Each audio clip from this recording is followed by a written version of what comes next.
मेरे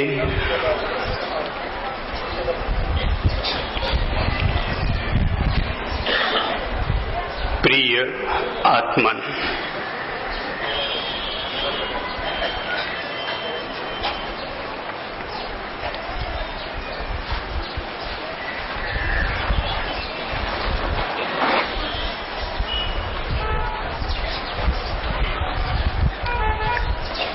प्रेम एक ऐसा पवित्र मार्ग है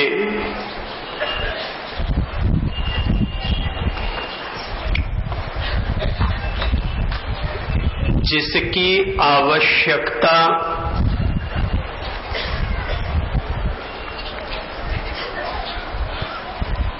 न केवल जन्म से लेकर मृत्यु पर्यंत होती है,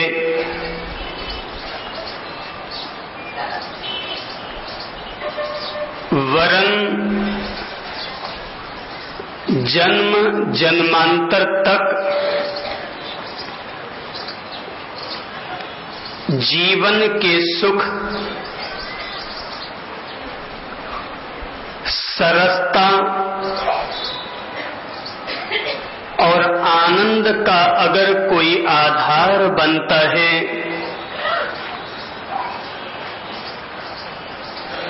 तो वह एकमात्र प्रेम ही होता है।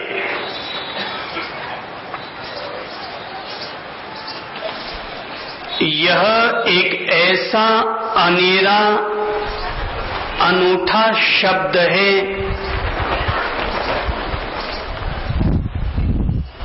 कि अगर इसका उच्चारण किया जाए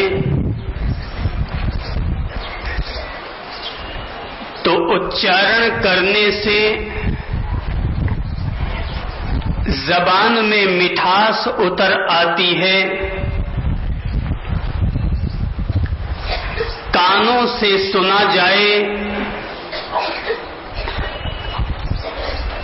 तो कानों में संगीत की स्वर लहरियां फूटने लगती हैं, और अगर दिल में उतर जाए तो दिल किसी देवालय की तरह आदरणीय हो जाता है।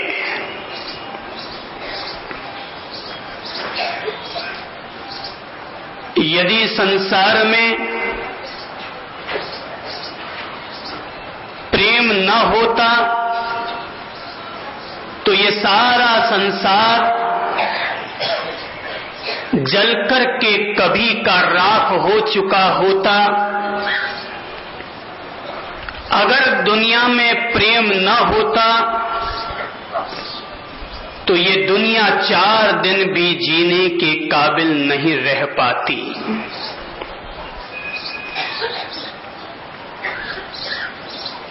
प्रेम ही वह ताकत है जो परिवार को आधार देती है। प्रेम ही वह शक्ति है जो कि समाज को समाज से आपस में जोड़े रखती है। प्रेम ही वह कला है जो कि राष्ट्र और विश्व शांति का आधार बनती है।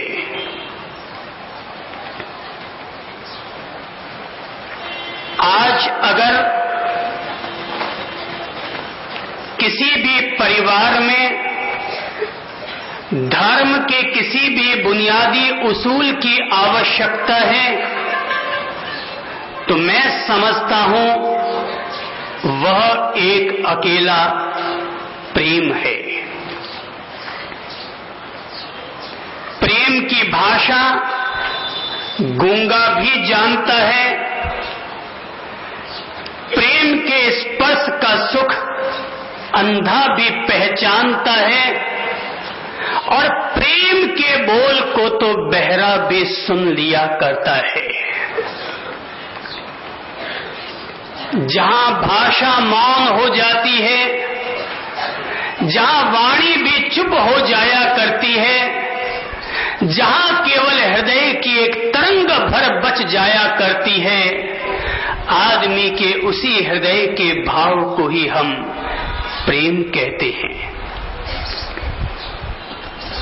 अगर किसी के पास लोहे को अपनी तरफ आकर्षित करने की कला है तो एकमात्र प्रेम है, और अगर दुनिया में पारस को भी अपनी ओर खींच लेने की शक्ति अगर किसी में है तो वो प्रेम है। सच्चाई तो यह है कि प्रेम जीवन का वो चुंबक हुआ करता है जो कि लोहे को भी अपनी तरफ खींच लेता है और पारस को भी अपनी तरफ खींच लेता है। बदमाश से बदमाश आदमी को भी प्रेम की जरूरत होती है और अच्छे से अच्छे इंसान को भी प्रेम का ही अवलेह आवश्यक होता है। सास को भी प्रेम चाहिए, बहू को भी प्रेम चाहिए।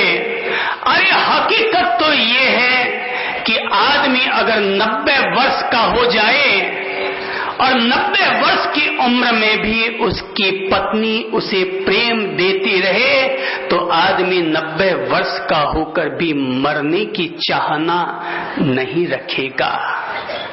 बगैर प्रेम के तो आदमी 30 साल की उम्र में भी आत्महत्या कर बैठता है।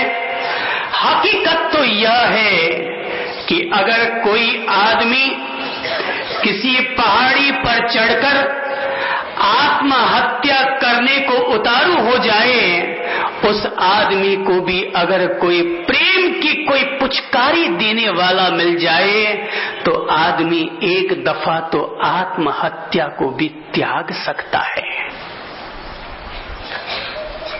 मेरा मार्ग प्रेम का मार्ग है। मैं प्रेम के मार्ग का पथिक हूं। प्रेम ही मेरी पूजा है, प्रेम ही मेरी प्रार्थना है, प्रेम ही मेरा प्रणाम है और प्रेम ही मेरा आशीर्वाद है। अगर प्रेम है तो वहां परमात्मा है और जहां प्रेम नहीं वहां परमात्मा भी नहीं हुआ करता। Love is God, God is love. प्रेम स्वयं परमात्मा रूप होता है और परमात्मा स्वयं प्रेम स्वरूप हुआ करते हैं। प्रेम ही जब अपने बराबर वालों के साथ हो जाता है तो वही प्रेम मित्रता बन जाता है। जब प्रेम दुखी जनों के प्रति होने लगता है तो वही प्रेम करुणा बन जाता है, और जब वही प्रेम परमात्मा से जुड़ने लगता है तो वही प्रेम प्रार्थना और भक्ति बन जाता है।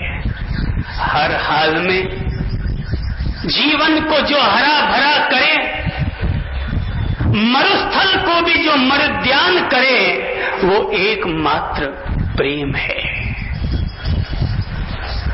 यही कारण है कि आज की तारीख में अगर संसार की सारी समस्याओं का समाधान अगर किसी एक बिंदु के द्वारा किया जा सकता हो तो वो एक अकेला प्रेम है। अगर आपको लगता है कि आपके परिवार में कोई समस्या है तो मैं कहूंगा आप अपने घर में प्रेम का पौधा लगाइए।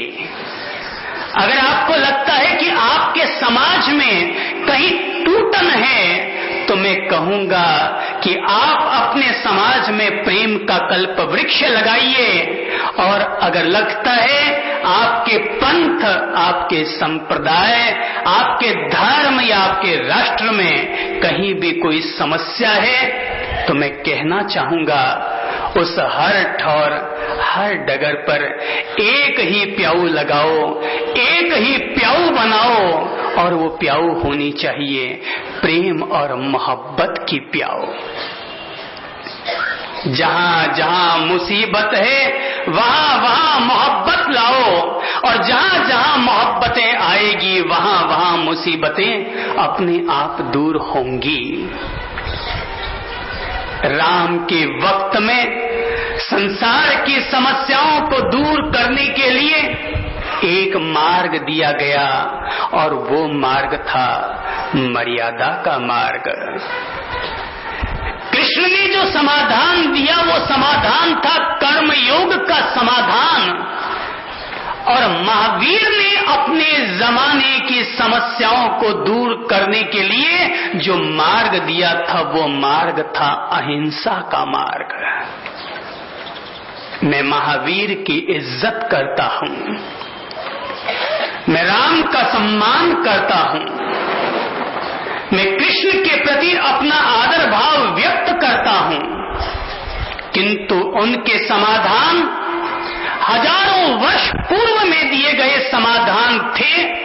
आज अगर उन समाधानों को किसी एक शब्द में दिया जा सकता है तो एक अकेला शब्द प्रेम है। मेरे पास आओगे आपको प्रेम मिलेगा। मैं अगर आपके पास पहुंचूंगा तो मुझसे आपको प्रेम मिलेगा। हकीकत तो ये है, प्रेम ही मेरा आनंद है, प्रेम ही मेरा प्रकाश है और प्रेम ही मेरी प्रार्थना है।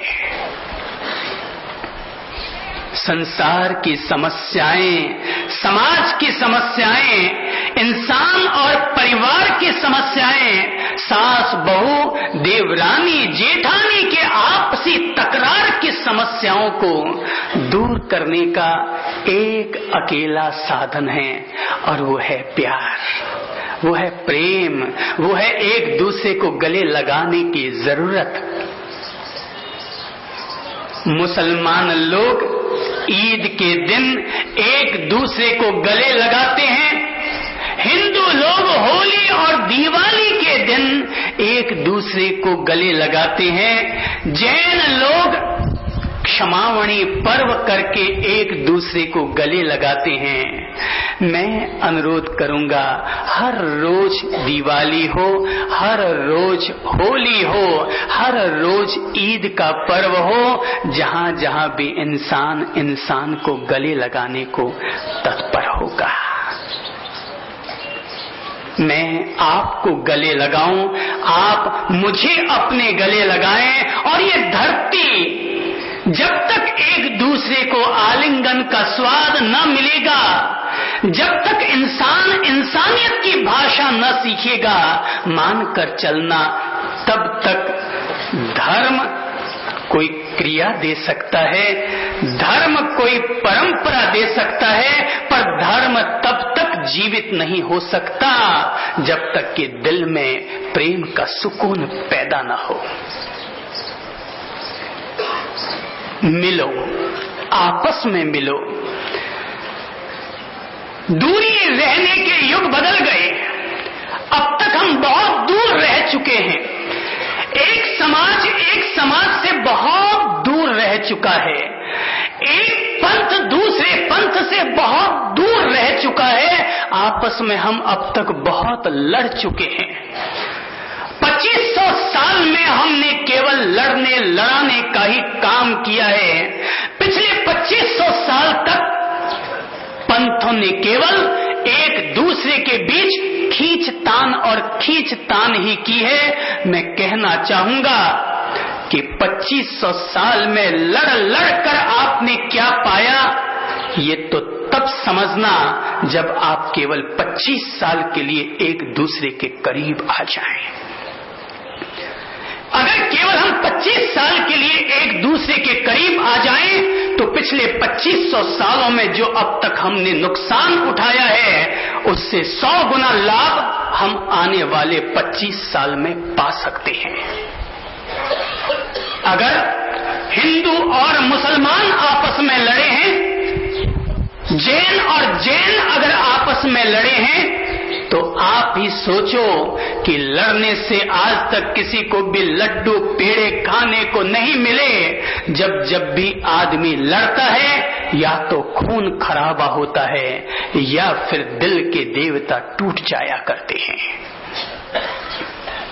अगर 25 साल के लिए भी तुम अगर आपस में एक दूसरे के करीब आ जाओ, तो आज तो ये हालत है कि अगर इस पंथ का व्यक्ति उस पंथ पर जाकर के एक कमरे की भी प्रार्थना करे कि हमें 1 महीने के लिए कमरे की जरूरत है, तो शायद दूसरे पंथ का आदमी, दूसरी परंपरा का आदमी, दूसरे ट्रस्ट या समाज का आदमी कह सकता है कि हमारे पास तो कमरा नहीं है। अगर एक दूसरे के करीब आओ तो आज तो आप कमरा मांगते हैं, कल वो आपको अपना पूरा भवन देने को तैयार हो जाएगा। आपस में टूटकर देवरानी और जेठानी, भाई भाई अगर आपस में टूटेंगे तो याद रखना, अलग अलग रहने वाले भाइयों का नमक भी महंगा पड़ता है।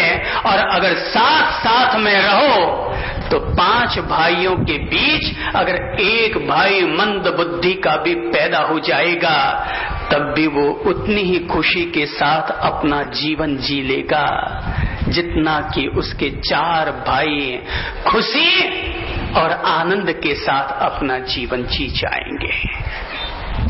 जहां 4 लकड़ियां साथ रहती हैं वो गांव की चौधरी कहलाती हैं, जहां 5 भाई साथ रहते हैं वो गांव के पंच कहलाते हैं, और जहां पूरा परिवार ही एक साथ मिलजुल कर रहता है वो पूरे समाज को अपने घर के आंगन में बिठा कर रखता है। ताकत है, प्रेम में ताकत है।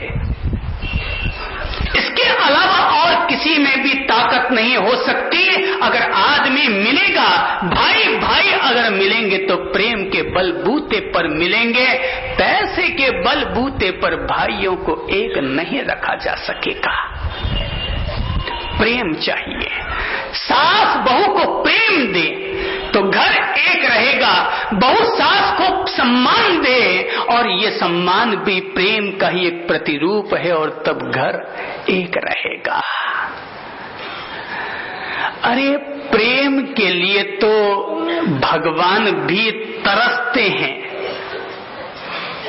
कहते हैं कि जिस भगवान की प्रार्थना और पूजा करने के लिए लोग संन्यास लेते हैं, जंगलों में जाते हैं, गुफावास करते हैं, न जाने कितने कितने स्तुति पाठ किया करते हैं, वही भगवान जब किसी प्रेम के प्यासे बन जाते हैं, प्रेम के पुजारी बन जाते हैं, तो उन्हें भी अपना बैकुंठ छोड़कर धरती पर आना पड़ता है।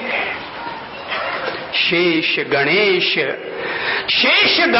महेश दिनेश सुरेश हो जाहि निरंतर गावे, जाहि अनादि अनंत अखंड अभेद अछेद सुवेद बतावे। नारद से शुक व्यास रटे पचिहारे तौ पुनि पारन पावे, ताहि अहीर की छोहरिया छछिया भरी छाछ पे नाच नचावे। कि जिस परमात्मा को पाने के लिए लोग न जाने कितने कितने यम नियम और योग साधा करते हैं, वही परमात्मा ग्वालों की छोकरियों के प्रेम के वशीभूत होकर और धरती पर चले आया करते हैं, एक छोटा सा माखन का टुकड़ा भी पाने के लिए। कोई ये न समझे कि वो माखन चोर इसलिए किसी के पास आ रहा है कि उसको किसी के माखन की जरूरत है। अरे माखन चोर आकर अगर किसी की माथे पर रखी हुई मटकी फोड़ डाले तो उसके जन्म जन्म के भाग्य खुल गए। अरे उसने आकर के माखन की मटकी नहीं फोड़ी, उसने तो तुम्हारे जन्म जन्म के पापों की मटकी को फोड़ दिया। उसने तो आकर के तुम्हारे जन्म जन्म के पापों की मटकी को फोड़ दिया। और जो काम तुम्हारी पूजा से न हो पाए, तुम्हारी प्रार्थना से न हो पाए, वो काम अगर हम अपनी आंखों से 2 आंसू ढुलकाते हैं तो वो काम हो जाया करता है, क्योंकि उन आंसुओं में प्रेम की टीस होती है। उन आंसुओं में प्यार और मोहब्बत, दुलार, एक दूसरे के प्रति समर्पण और आत्मीय भाव का आनंद समाया हुआ होता है। करीब आओ, एक दूसरे के करीब आओ। बहुत लड़ चुके भाई, बहुत लड़ चुके, बहुत टूट चुके हैं। इसलिए मैं आप लोगों को जो मंदिर दे रहा हूं वो मंदिर प्रेम का मंदिर है। इसलिए मैं आप लोगों को जो औषध दे रहा हूं वो प्रेम की औषध है। मेरे लिए तो प्रेम से हटकर और कोई रास्ता मुझे सूझता ही नहीं है। इसे यूं समझिए, एक दफा मैं किसी राजमार्ग से गुजर रहा था कि अचानक पीछे आने वाले लोगों की प्रतीक्षा में मैं उस राजमार्ग पर खड़े हो गया। तभी मेरी नजर सामने बने हुए एक रिसोर्ट पर गई। मैंने देखा उस रिसोर्ट में 2 गधे थे, जैसा कि हुआ करता है। उस खेत में 2 गधे थे और दोनों गधे एक ही रस्सी से बंधे हुए थे। रस्सी कितनी है जी? और गधे कितने? रस्सी एक, गधे 2। दोनों के लिए चारा भी डाला हुआ है। एक का पूरब दिशा की तरफ चारा रखा हुआ है और दूसरे के लिए पश्चिम दिशा की तरफ चारा रखा हुआ है। एक गधा पूरब की ओर खींचता है और दूसरा गधा पश्चिम की ओर खींचता है। जैसा कि दुनिया में, समाज में, पंथों में, घरों में हर आदमी एक दूसरे को एक दूसरे के विपरीत खींचता है, ठीक इसी कदर वो दोनों गधे भी एक दूसरे के विपरीत खींच रहे हैं। पूरब वाला गधा पूरब की तरफ जा रहा है, पश्चिम वाला गधा पश्चिम की तरफ जा रहा है। दोनों खींचतान कर रहे हैं। मैं दोनों को देख रहा हूं। गले में से खून बह रहा है। 4 घंटे बीत चुके हैं। दोनों ही भूखे मर रहे हैं, मगर चारा मिल नहीं पा रहा, इसलिए कि दोनों गधे एक साथ नहीं हो रहे हैं।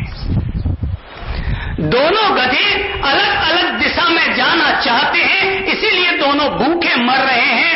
मुझे थोड़ी दया आ गई, मुझे थोड़ी उन पर रहम आ गई और उसी रहम के वशीभूत होकर मैं उन दोनों गधों के पास गया,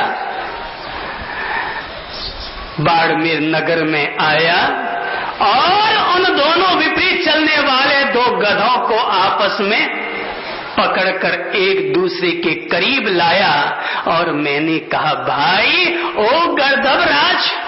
गधे को अगर गधा भी कहोगे तो वो भी उसको गाली मानेगा। आजकल इंसान को भी इंसान कह डाला तो बुरा लग सकता है, इंसान को भी भगवान कहो तो इंसान खुश होगा। और फिर गधा, गधे को अगर गधा कह दो, ना बाबा, वो भी बर्दाश्त नहीं करेगा। कोई अगर हमें गधा कह दे तो हम बर्दाश्त करेंगे? भला जब हम गधा कहलाना बर्दाश्त नहीं करेंगे तो गधा गधा होकर भी अपने आप को गधा कहलाना बर्दाश्त कैसे कर लेगा? मैंने दोनों गधों को एक साथ किया और दोनों गधों को एक साथ रवाना किया। जा भाई, पहले पूरब की तरफ दोनों गधे साथ साथ मिल गए। डोरी एक ही थी।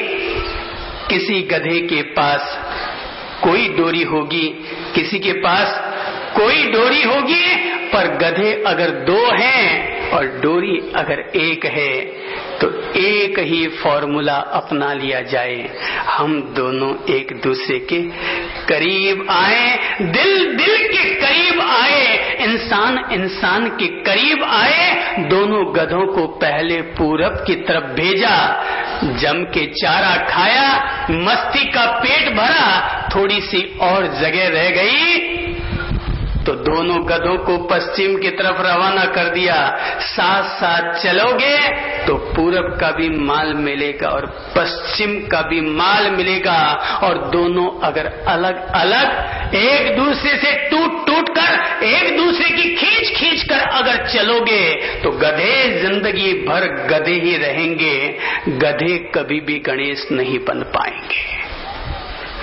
करीब आए, एक दूसरे के करीब आ जाए, और ये करीब लाने का काम एकमात्र अकेले प्रेम का काम है।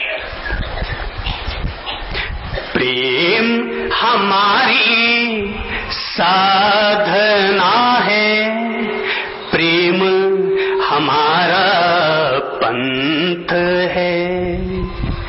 जो भी भरा है प्रेम से वो ही हमारा संत है। प्रेम हमारी साधना है, प्रेम हमारा,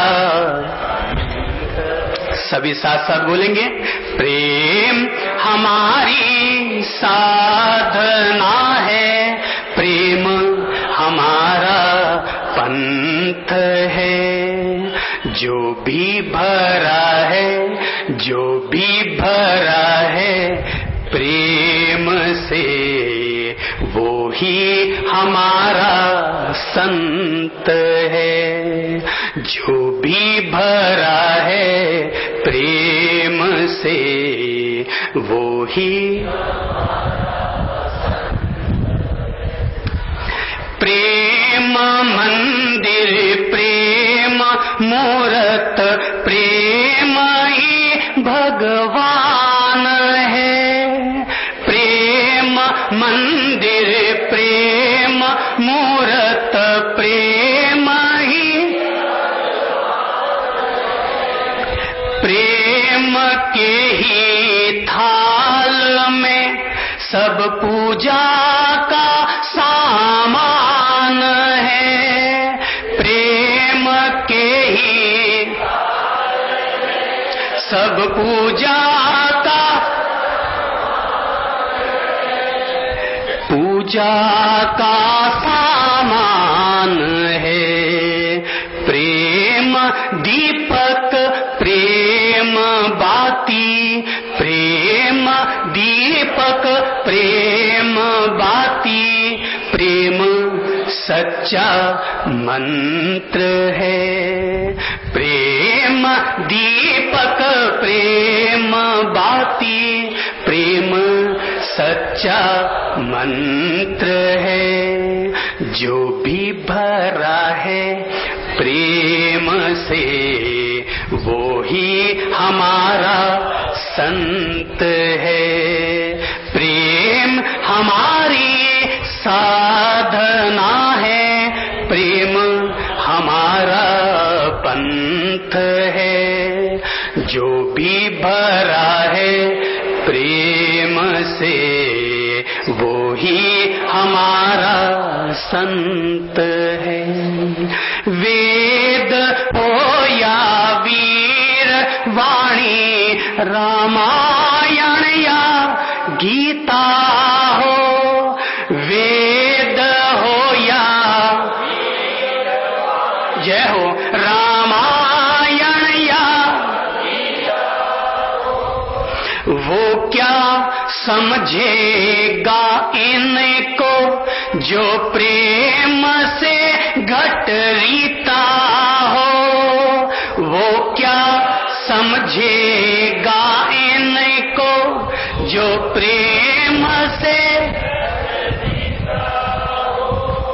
प्रेम से घट रीता हो। प्रेम का जो पाठ पढ़ाए, प्रेम का जो पाठ पढ़ाए वो ही सच्चा ग्रंथ है। प्रेम का जो पाठ पढ़ाए वो ही सच्चा, जो भी भरा है प्रेम से वो ही हमारा संत है।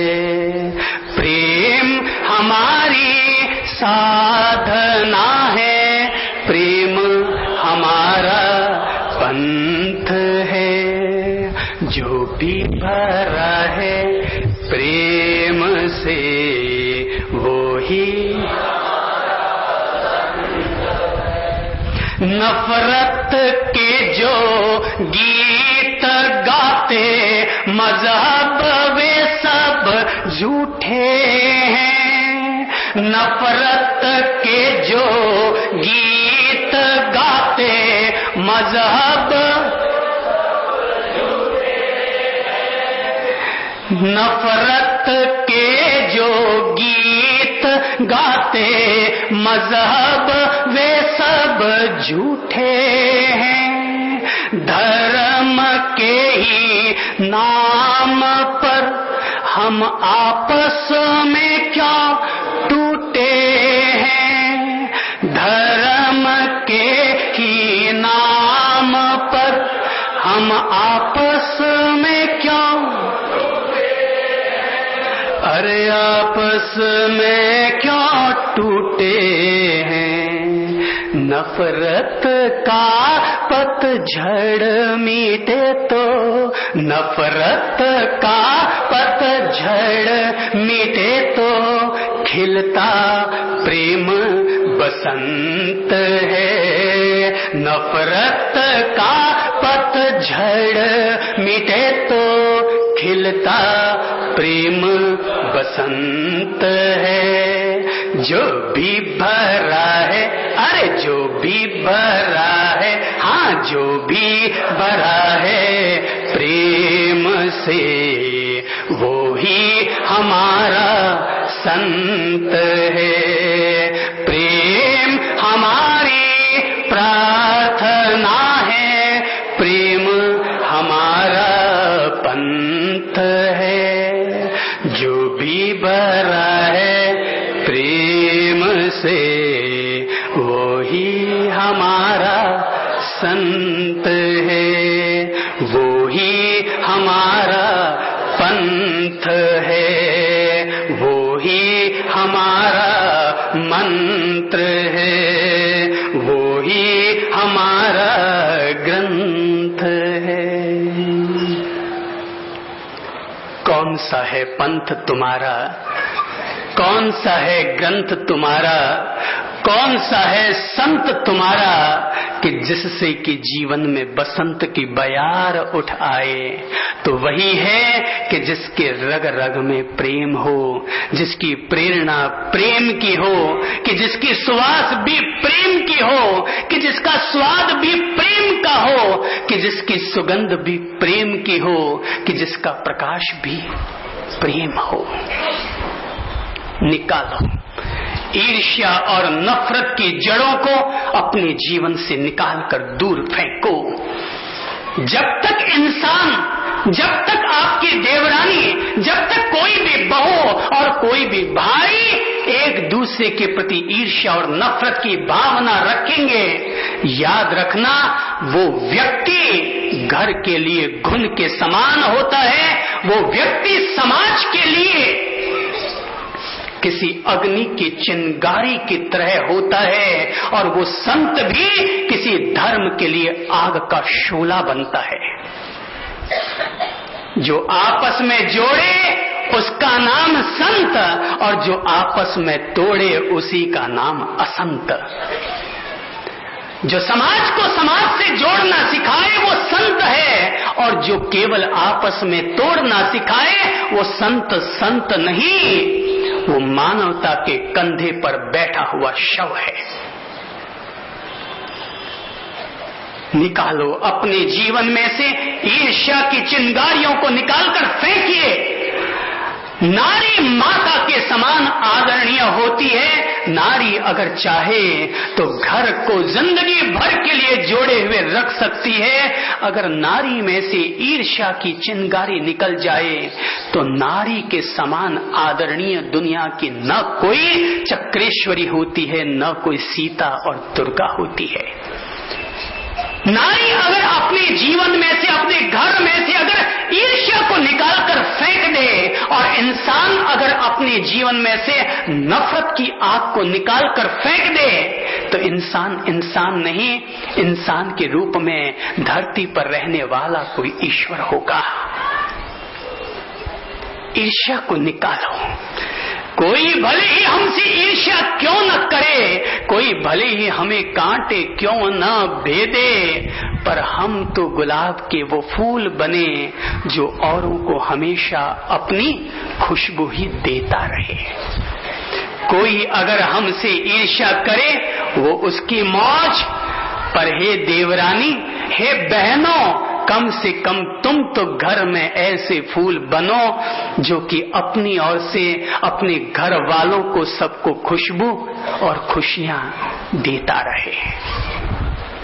अगर आप किसी घर में कुल वधू बनकर आए हैं और अगर आपके आने के बाद घर टूट गया, तो इससे बढ़कर आपके मायतों की और कोई बेइज्जत नहीं होगी। और अगर आप किसी घर में आए हैं और आने के बाद अगर आपके घर में रहने वाली टूटन दरार अगर आप दूर कर चुके हैं, तो इससे बढ़कर आप अपने मायतों का ससुराल में जाकर और कोई भी सम्मान नहीं बढ़ा पाएंगे।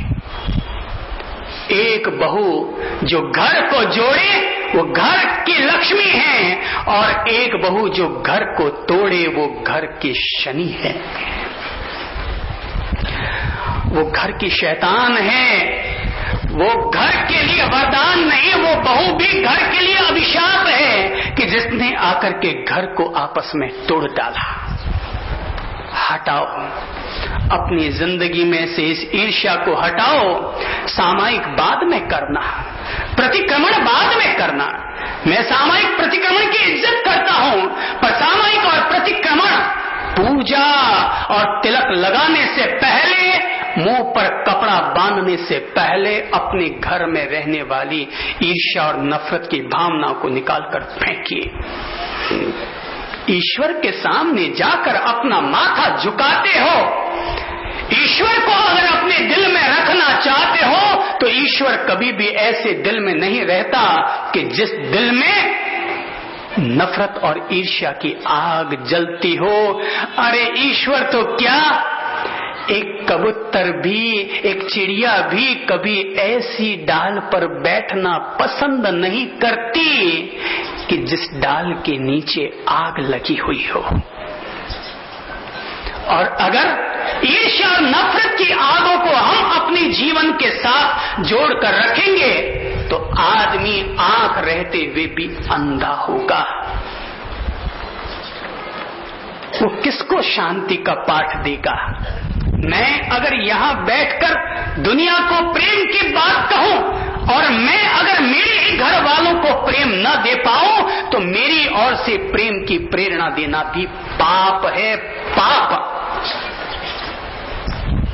अगर मैं किसी बात को धर्म व्यासपीठ पर बैठकर कहूं और वो बात अगर मेरी जिंदगी में न हो तो मेरी ओर से उस बात को कहना इस धर्म पीठ का अपमान है, इस व्यासपीठ का अपमान है कि जिस पीठ पर बैठने के कारण तुम्हें दुनिया इज्जत देती है। समाज में खड़े होकर आप प्रेम की बात कर रहे हैं, समाज में खड़े होकर आप क्षमावणी की बात करते हैं। अच्छा होगा पहले घर में जाकर के असली क्षमा उनसे नहीं मांगी जाती जो कि आपके पड़ोस में बैठा है, असली क्षमा उससे मांगी जाती है जिससे कि आपकी मन मुटाव है। असली क्षमावणी तो उनसे होती है भाई, और अगर उनसे नहीं कर पाते तो दुनिया की आदत आप समझते हैं कैसी है?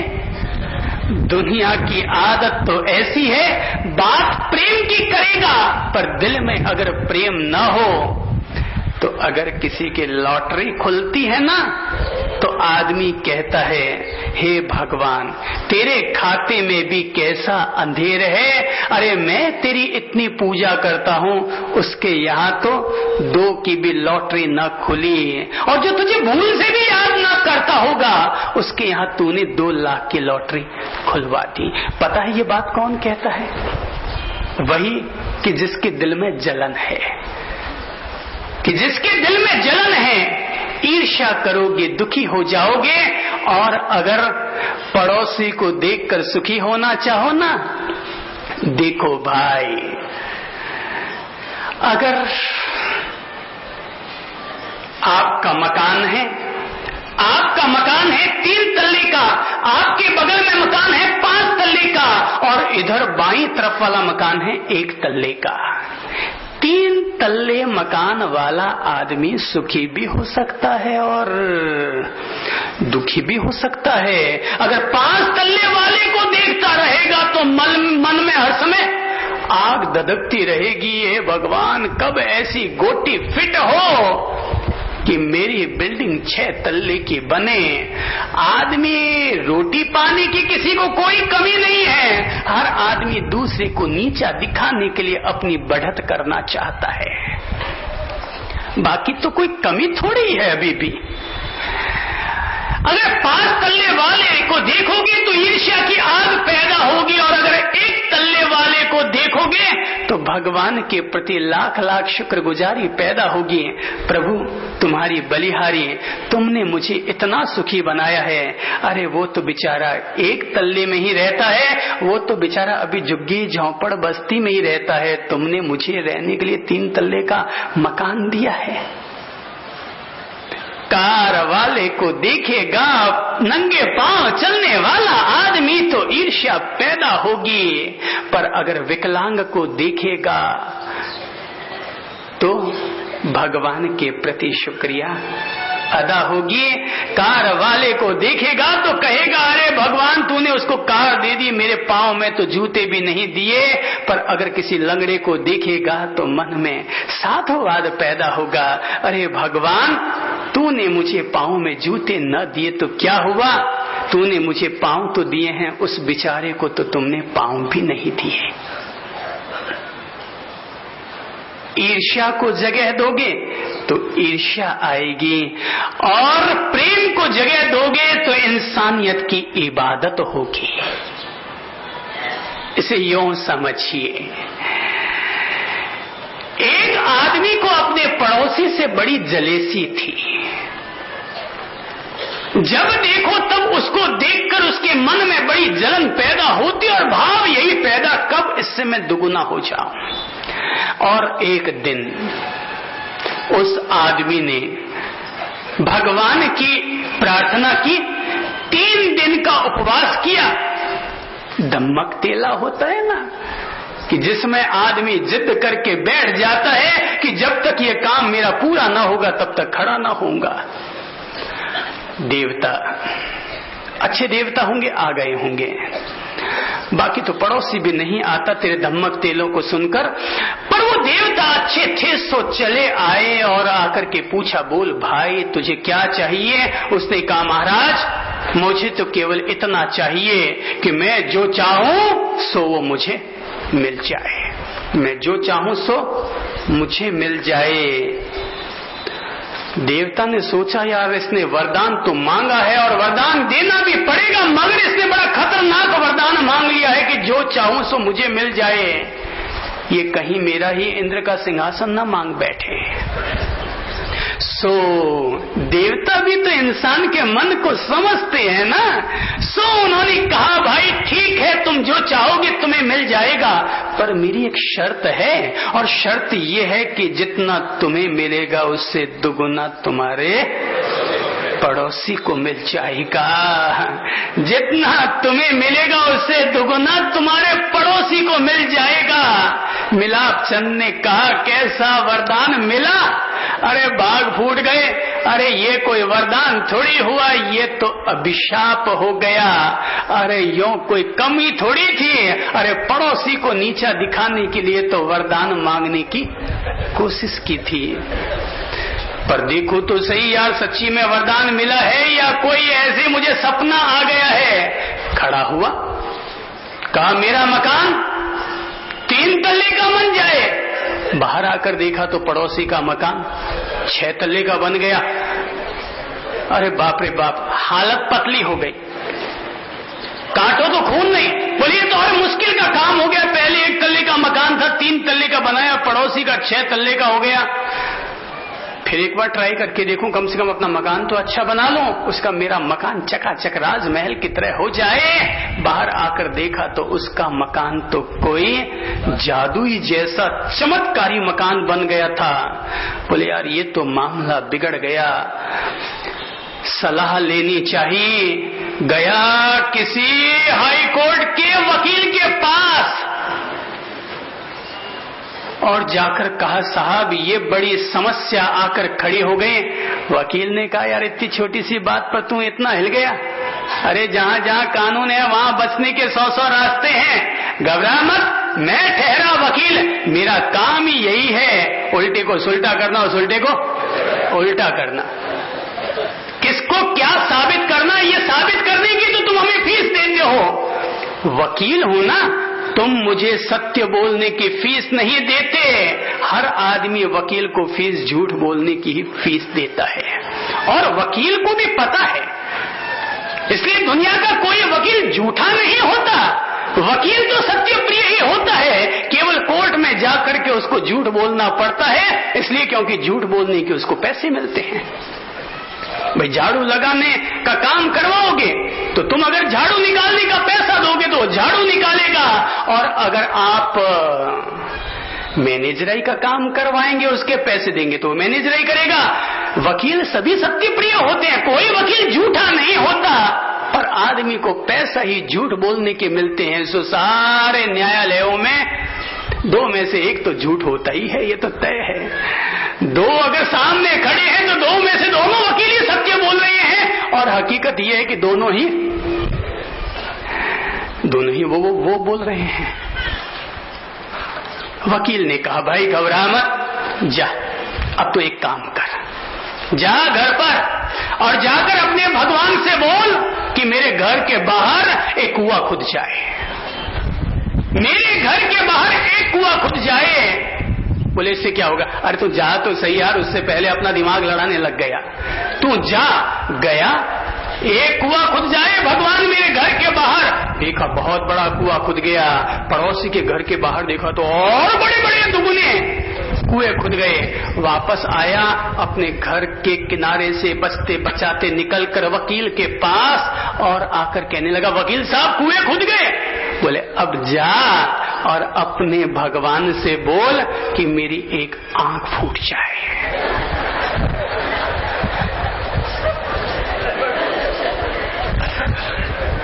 अपने भगवान से जाकर बोल कि मेरी एक आंख फूट जाए। भाई जहां जहां एक दूसरे के प्रति ईर्ष्या और नफरत की भावना होगी वहां वहां पर यही हाल होंगे। कृपा करके रक्तदान जरूर दीजिएगा, पर उससे पहले प्रेम का धर्म आपको ये सिखाना चाहता है कि रक्तदान देना पुण्य की बात है, पर इतना विवेक जरूर रखिएगा कि कहीं मेरी ओर से किसी का रक्त शोषण न हो जाए। रक्तदान देने वाले व्यक्ति इस बात का पूरा पूरा विवेक रखें कि मेरे द्वारा किसी का रक्त शोषण न हो जाए। प्याज खाना छोड़ना अच्छी बात है। प्याज अगर आप नहीं खाते हैं और आपका धर्म आपसे कहता है कि प्याज जमीकंद है, उसे खाना छोड़ दो, छोड़ दो। खाओ तो भी ठीक और न खाया तो भी ठीक, पर मैं जो सुधार कर कहना चाहूंगा वो ये है प्याज अगर खा भी लोगे तो चल जाएगा, पर प्रेम का धर्म, मानवता का धर्म हर इंसान को कहता है कि तुम प्याज बाद में खाना छोड़ना, ब्याज खाना पहले छोड़ देना।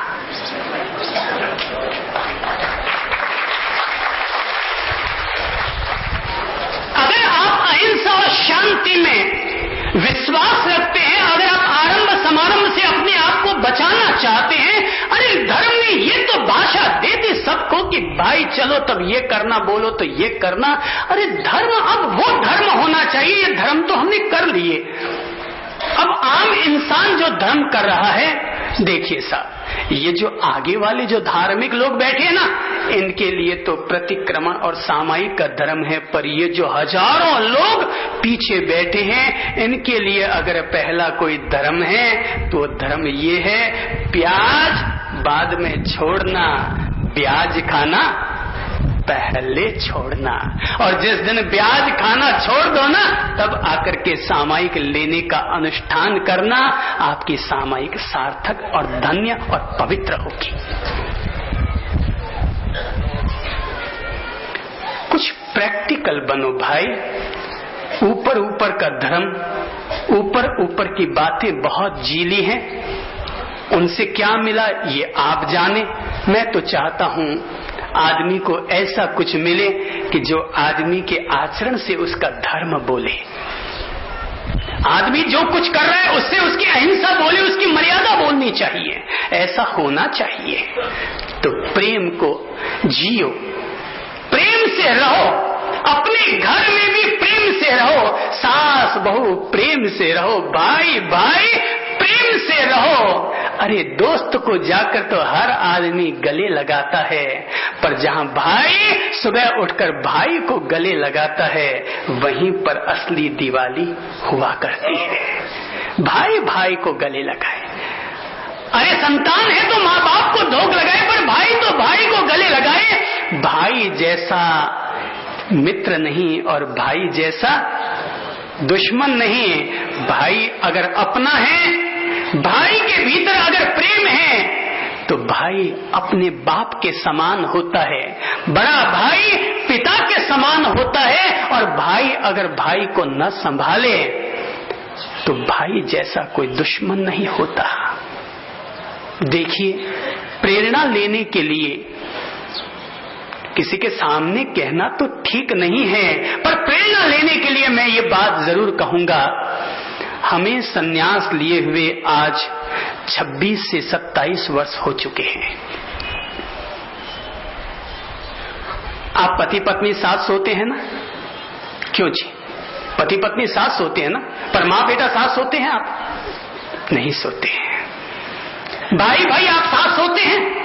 नहीं सोते हैं। हम दोनों भाई भाई एक थाली में खाते हैं, हम दोनों भाई भाई एक बिस्तर पर सोते हैं, दोनों भाई एक मच्छरदानी के अंदर सोते हैं। एक भाई चूरता है और दूसरा भाई मजे मारता है।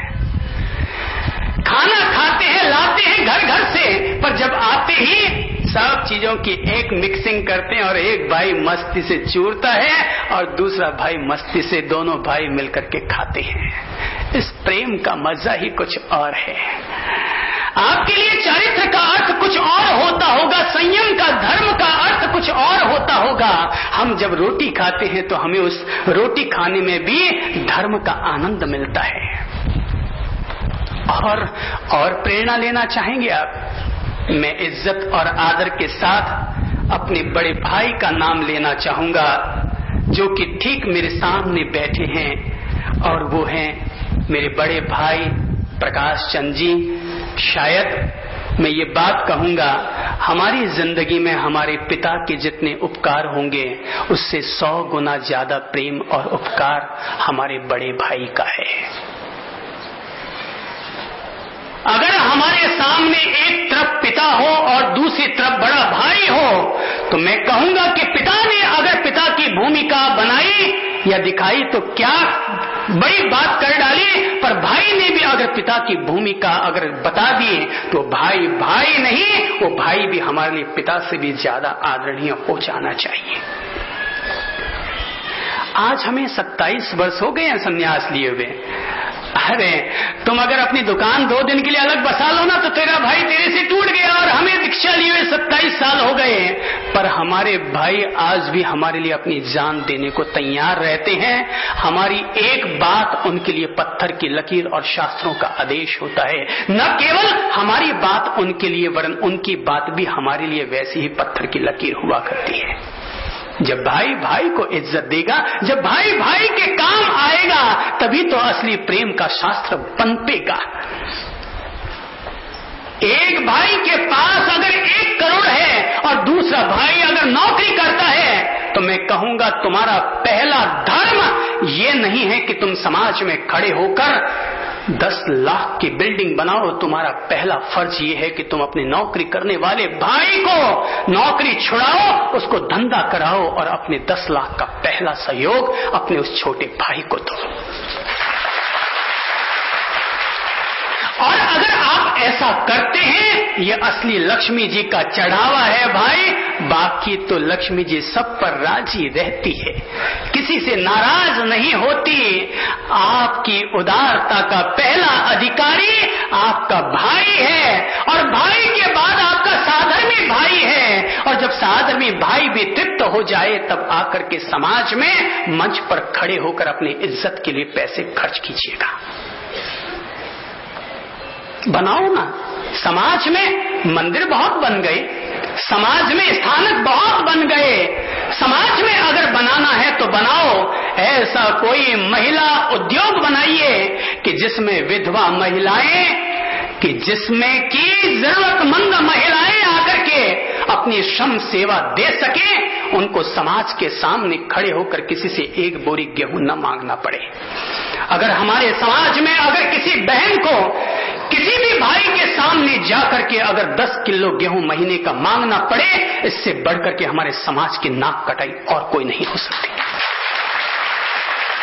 अगर आप लोग करना चाहते हैं, इस चातुर्मास में मैं ये आह्वान कर रहा हूं, चलो मैं स्वयं प्रेरणा दूंगा, अगर जरूरत पड़ी तो लाखों का सहयोग भी दिलाऊंगा और करवाऊंगा आप ही लोगों से।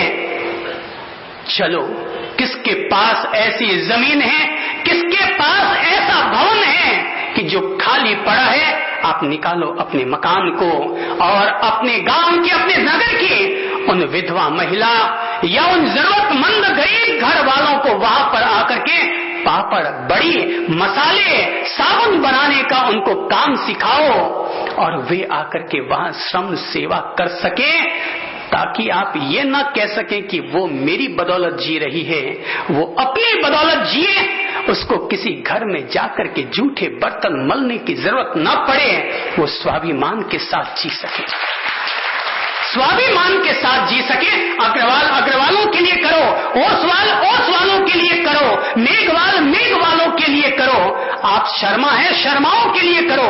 अपनी अपनी जाति, अपनी अपनी समाज के लोगों को पांवों पर खड़ा करने के लिए कुछ करो। धर्म करना है, जीवित धर्म करो। अब ये चढ़ावे बोलियों वाले धर्म बहुत हो गए भाई। फिर भी आपको अच्छा लगता है, आप करें, मुझे कोई ऐतराज नहीं है। पर अगर असली पुण्य अर्जित करना है तो बोलो, आप में से कौन ऐसा भाई है जिसके पास खाली मकान पड़ा हो? मैं आज ही उसमें वेरी गुड। मैं इस भाई को बहुत बहुत साधुवाद देता हूं जो भाई खड़ा हुआ है। मेरे दिल की दुआएं आपको ईश्वर की दुआएं साबित हो। ओ भाई, आपका शुभ नाम क्या है? अशोक कुमार जी पोथरा। मैं ऐसे शख्स का हृदय से अभिनंदन करता हूं। मैं अशोक भाई, जिसने कि अपनी ओर से खड़े होकर के समाज के बीच में ये बात कही है कि मैं अपना भवन देने को तैयार हूं, मैं उसे साधुवाद देता हूं। आप में से कोई भी भाई बहन, खास तौर पर मैं बहनों के लिए कह रहा हूं, कोई भी बहन अगर लगता है कि वो स्वाभिमान पूर्वक जीना चाहती है, ये घूंघट के जमाने बहुत हो गए बहनों, घर में दुबके रहने के जमाने बहुत हो गए, उपाश्रयों में बैठ करके अपनी रिटायर्ड जिंदगी जीने के दिन बहुत हो गए। तुम अगर 90 साल के भी होकर मरो ना, तब भी मेहनत करते हुए जाना, समाज में किसी से मांगने की जरूरत ना पड़े। तुम 90 साल के होकर के भी मेहनत करते हुए जाना, जिससे कि तुम्हारा पोता, तुम्हारा बेटा गौरव के साथ अपनी दादी का नाम ले सके कि मेरी वो दादी हुई है जिसने मेहनत करके मुझे बड़ा किया है, न कि मांग कर मुझे बड़ा किया है। चलो, यहां महिला मंडल कौन सा है? कौन सा महिला मंडल है जी? पुरुष मत बोलो। कौन सा महिला मंडल है यहां? कौन है? कुशल कांत जी, महिला मंडल की महिलाएं कौन है यहां पर? खड़ी हो तो। हाँ जी, जरा खड़े हो। दो ही है यहाँ पर कांति मंडल की महिलाएं? 4-5। 6, 7, 8, 10, अरे बस बस बस बस इतने बहुत हो गए, विराज जाइए। और आज तो हम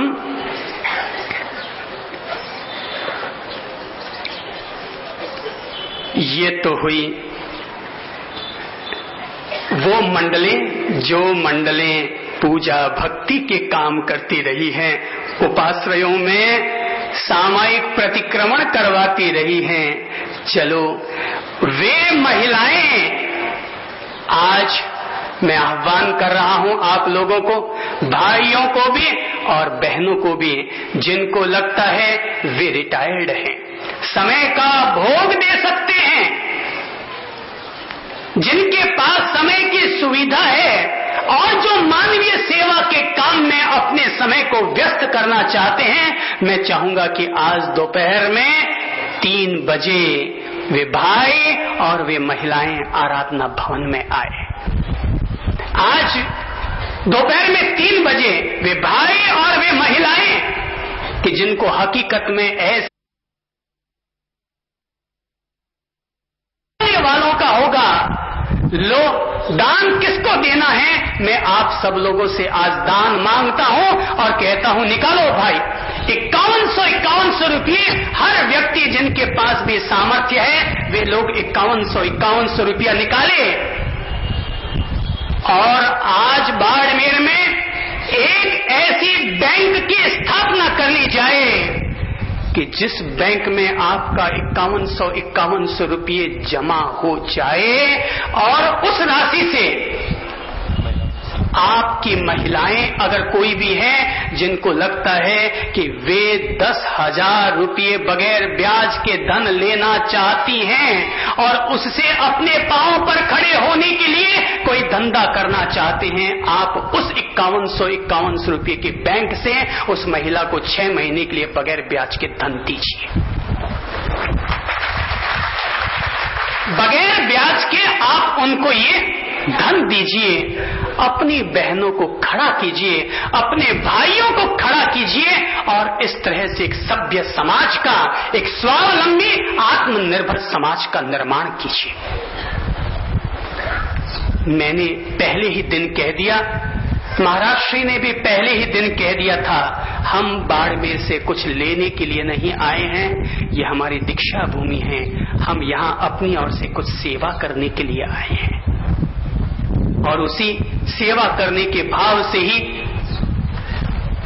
आप लोगों को ये अनुरोध कर रहा हूं, आह्वान कर रहा हूं कि अपनी आमदनी में से आप लोगों ने अब तक दान बहुत दिया होगा। अगर आप लोगों को लगता है कि चंद्रप्रभ पर आपको विश्वास है, ललित प्रभ पर आप विश्वास कर सकते हैं, तो मैं कहूंगा आज के दिन आप ये एक नेक कार्य शुरू कीजिए। दोपहर में 2 बजे अपन लोग, आज 3 बजे का है ना, दोपहर में 3 बजे आज अपन ये मीटिंग रख लेते हैं। कृपया उसमें वो भाई और बहन आए जिनको लगता है उनके पास समय की सुविधा है और वो हकीकत में ऐसे किसी कार्य के इंतजार में थे कि हमें कोई ऐसा काम करने को मिले। सारे भाई हमारे हैं, सारी बहनें हमारी हैं। अगर कोई 10,000 रुपया उधार लेकर गया बगैर ब्याज के, अगर न भी चुका पाया कोई बात नहीं, आपकी ओर से, समाज की ओर से उसको सहयोग भी हो गया, लौटा देगा तो फिर किसी तीसरी बहन के काम आएगा। और अगर न भी लौटा पाने की स्थिति होगी तो हमारी ओर से उसको मानवीय सहयोग हो जाएगा। क्या आप लोग मेरे इस आह्वान के प्रति अपना समर्थन जारी करेंगे? और अगर हाँ तो अपने हाथ ऊपर खड़ा करके बताइए कि ये एक ऐसा नेक कार्य है कि जिस कार्य के लिए आप लोग दिल से चाहते हैं। मेरी समझ से हाथ नीचे कर लें। जिन लोगों ने हाथ ऊपर किए हैं, ये हजारों हाथ मैंने केवल आह्वान किया, अब ये काम मेरा नहीं रहा, अब ये काम, ये जो हजारों हाथ खड़े हुए हैं उन लोगों का अब ये काम हो चुका है। हाथ खड़ा करने का मतलब ये हो गया मैं इस कार्य के लिए वचनबद्ध हुआ। हाथ खड़ा करने का मतलब ये हुआ कि मैं इस कार्य के लिए वचनबद्ध हुआ, और प्राण जाए पर वचन न जाए। मेरे से अगर जितना सहयोग बनेगा, 5,000 निकलेगा मैं 5,000 निकालूंगा, 1,000 निकलेगा तो 1,000 निकालूंगा, 1,000 भी ना निकल पाए 10 रुपये तो निकल जाएंगे ना। तो 10 रुपये ही रोज के हिसाब से निकालना शुरू कर देना। अगर आप लोग ये नेक काम शुरू कर रहे हैं तो मैं बाड़मेर की आम जनता को यह आह्वान कर रहा हूं कि आज से नियम ले लो कि दुकान के लिए बाद में रवाना होऊंगा, घर में आज जाकर एक गुल्लक डाल दो।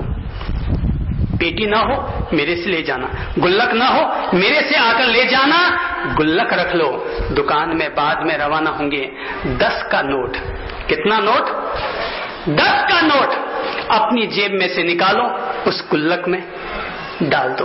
केवल 10 का नोट, आपके कोई फर्क ना पड़ा। लोग गुटखा खाने में, सिगरेट पीने में, कचरा पचरा में खत्म कर देते हैं। आप 10-10 रुपया अर्थात एक कौड़ी कौड़ी जो आप अपनी आमदनी का निकाल रहे हैं, ऐसा करके भी आप अपने भाइयों को, अपनी बहनों को अपने स्वाभिमान के साथ जीने के लिए आपने बहुत बड़ा पुण्य कार्य किया है। आप अस्पताल नहीं बना सकते, आप मंदिर नहीं बना पा रहे होंगे, पर 10 रुपया निकालकर आप इंसानियत की सेवा जरूर कर सकते हैं। आज भाई अशोक, आपने जो इतना बड़ा अपनी ओर से उत्साह दिखाते हुए भवन देने के लिए अपना हाथ ऊपर किया, खड़े हुए, मैं उनको तो साधुवाद देता ही हूं, इन सारे हजारों हाथों को भी साधुवाद देता हूं।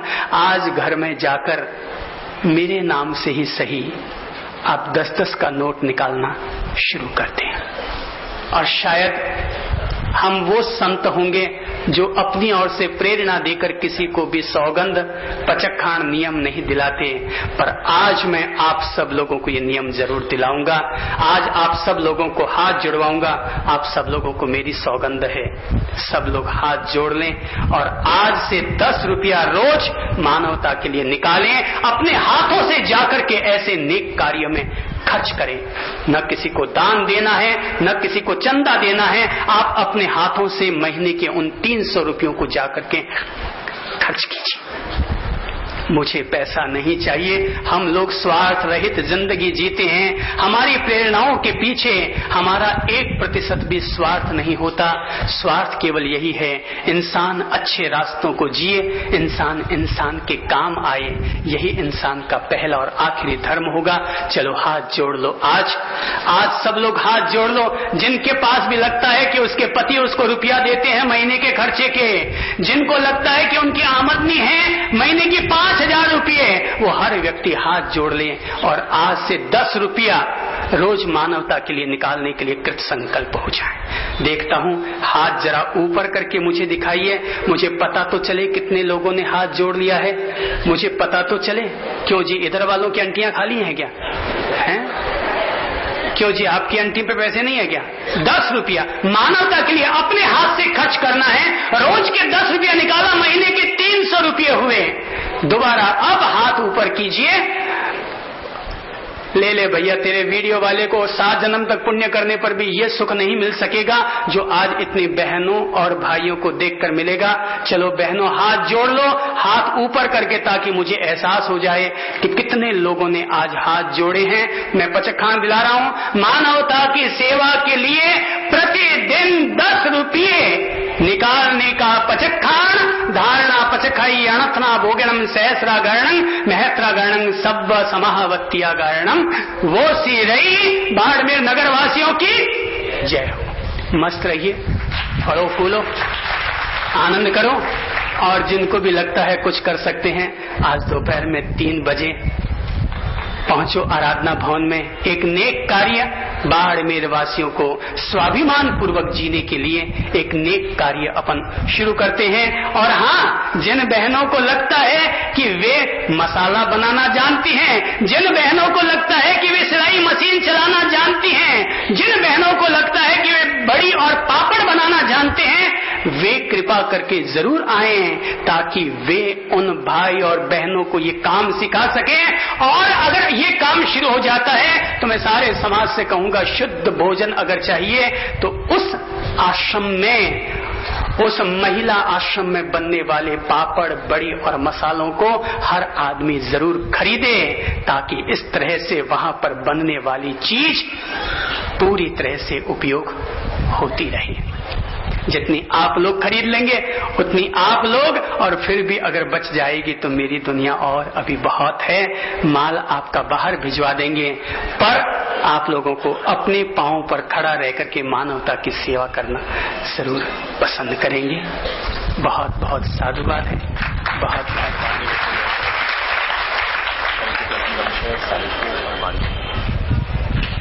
कल के प्रवचन का विषय, कल रविवार है और कल खास तौर पर यह विषय रखा है, और हर आम आदमी की समस्या है, वो है मुझे गुस्सा बहुत आता है, पर गुस्से से छुटकारा कैसे पाया जाए। ध्यान में रखें 2-3 बातें। जाने से पहले 2-3 बातों को ध्यान में ले लें। जिन बुजुर्गों को लगता है कि वे नीचे नहीं बैठ पाते हैं, वे बुजुर्ग, ये मेरे लेफ्ट साइड में बाहर की सड़क की तरफ जो पंडाल है, वहां पर कुर्सियां लगा दी गई हैं 150 करीब, और आप लोग वहां जाकर के बैठ सकते हैं।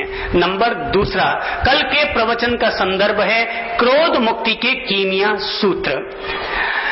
कल का प्रवचन खास तौर पर आपके बीवी, बच्चे, छोटे बड़े सबके लिए विशेष तौर पर कल के रविवार के दिन ये प्रवचन रखा हुआ है। और हाँ, जो लोग चाहते थे हमारी अच्छी प्यारी किताबें, सो किताबें आ गई हैं, और कल छात्रों ने मिलकर, युवकों ने मिलकर के यह श्रम सेवा दे दी थी, और 2 अलग अलग तरह के कल पैकेट बनवा दिए थे।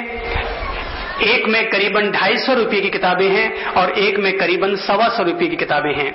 हर व्यक्ति को हमारी ओर से भी थोड़ा सा उपहार मिल सके, इसलिए 250 रुपए वाला जो पैकेट है उसमें 50 रुपए किताबें हमारी तरफ से और 200 रुपए किताबें आपकी तरफ से, और जो 125 रुपए का पैकेट है उसमें 25 रुपए किताबें हमने अपनी तरफ से 2 किताबें डलवाई हैं, और बाकी की किताबें आप अपनी ओर से परचेज करेंगे। हम चाहें तो मुफ्त में भी दे सकते हैं सबको, पर मुफ्त में इसलिए नहीं देना चाहते ताकि जो व्यक्ति पैसा खर्च करके खरीदेगा वो व्यक्ति उस किताब को पूरी तरह पढ़ सकेगा। बाकी तो हम फ्री बांट दें, हमें कोई असुविधा नहीं है। तो कल ये किताबों के सेट यहाँ पर उपलब्ध हो जाएंगे। सुबह यहाँ 8:15 बजे भिजवा देंगे, ताकि आप लोग पहुंचे उससे पहले भी आप लोग ले सकें, और अगर बच जाएंगे तो बाद में भी आप लोग ले सकेंगे। कृपया सभी अपने स्थान पर खड़े हो जाएं और मंगल पाठ, शांति पाठ ग्रहण कर लें।